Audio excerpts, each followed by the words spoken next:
Hi guys, hi everyone, hi 18, kumusta na? At ayan, alam kong excited na kayo kasi dalawang tulog na lang concert na ng SB19 sa Philippine Arena.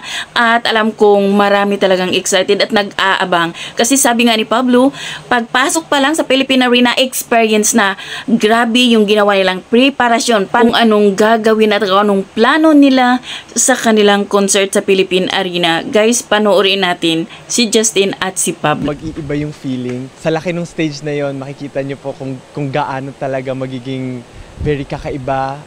Mararamdaman even from the pinakamalayong seat yung buong performance. Hindi lang siya auditory exhibition, kumbaga hindi lang siya sa tenga.